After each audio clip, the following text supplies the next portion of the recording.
Assalamualaikum warahmatullahi wabarakatuh. Good morning everyone. Let me introduce myself. My name is Lina Octavia with NPM 2341122 from Management Class 23B. On this occasion, I will explain a little material about business feasibility study. This material is important for us to understand together because before starting a business, we must know whether the business is really worth running or not. Baik, pertama-tama mari kita pahami dulu nih apa itu studi kelayakan bisnis.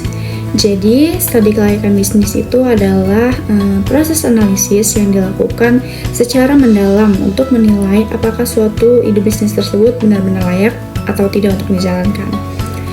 Tujuan utamanya adalah yang pertama yaitu untuk mengukur potensi keuntungan yang bisa didapat. Lalu yang kedua yaitu untuk menilai resiko yang mungkin saja terjadi. Yang ketiga yaitu untuk memastikan kelangsungan bisnis di masa depan sebelum kita benar-benar menginvestasikan dana dan tenaga kita. Dengan kata lain, studi ini adalah langkah awal yang sangat penting sebelum menjalankan sebuah bisnis. Selanjutnya, melakukan studi kelayakan bisnis ini memiliki banyak manfaat.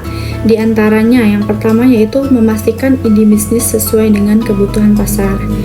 Kita bisa tahu apakah produk atau jasa kita ini memang dibutuhkan atau tidak untuk masyarakat.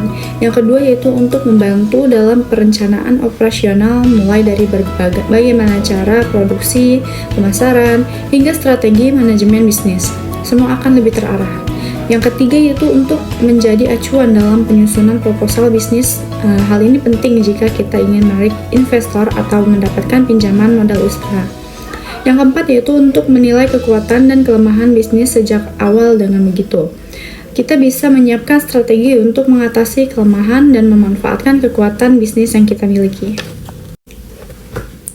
Selanjutnya, dalam studi kelayakan bisnis, ada beberapa aspek penting yang harus kita analisis secara detail, yaitu yang pertama, aspek pasar dan pemasaran. Kita harus mengetahui nih siapa target pasar kita dan bagaimana strategi pemasarannya. Yang kedua yaitu aspek teknis atau operasional, meliputi cara produksi, proses kerja, hingga ketersediaan bahan baku dan alat produksi.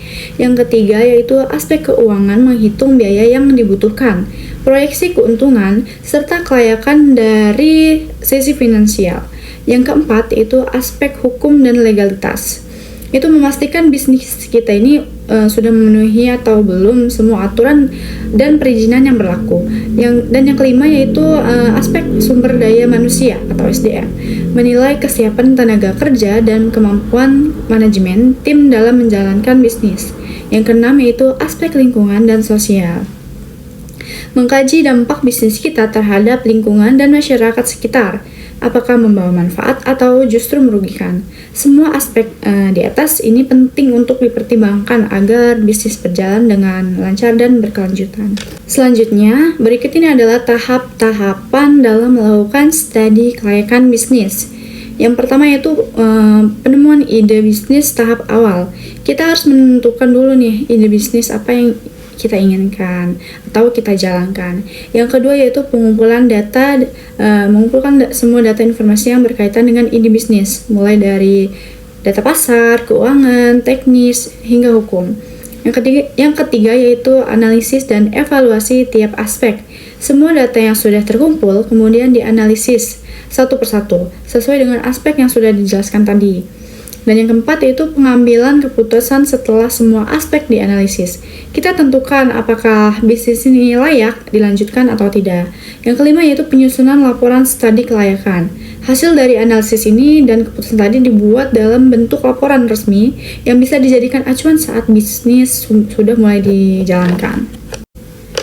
Kemudian di dalam melakukan studi kelayakan bisnis, ada beberapa metode analisis yang biasa digunakan. Antara lain yang pertama yaitu dengan menganalisis SWOT, menganalisis strength atau kekuatan, weakness, kelemahan, opportunities, peluang, dan threats, ancaman dari bisnis kita. Yang kedua yaitu analisis break-even point atau BEP, yaitu menghitung kapan bisnis kita akan balik modal atau mencapai titik impas. Yang ketiga yaitu analisis net present value atau NPV dan internal rate of return. Digunakan untuk menilai apakah investasi yang kita keluarkan memberikan keuntungan dalam jangka panjang. Yang keempat yaitu market analysis dan competitive analysis. Itu menganalisis pasar dan siapa saja kompetitor kita, sehingga kita bisa menentukan strategi yang tepat. Metode ini sangat membantu dalam memberikan gambaran apakah bisnis tersebut benar-benar layak atau tidak untuk dijalankan. Untuk memperjelas, berikut ini adalah contoh studi kelayakan bisnis. Contoh kasusnya ya, kami mengambil contoh yaitu rencana pendirian kedai kopi modern. Yang pertama itu target pasarnya adalah para milenial dan pekerja kantoran yang memang memiliki kebiasaan ngopi di luar rumah. Yang kedua yaitu proyeksi investasi awal yang dibutuhkan adalah sebesar 300 juta. Kemudian dari hasil analisis keuangan, break-even point atau BEP diperkirakan akan tercapai dalam waktu 18 bulan. Jadi kesimpulannya, bisnis kedai kopi modern ini layak dikembangkan, terutama jika dibuka di lokasi yang strategis dan ramai pengunjung. Okay, that's what I can convey and expose.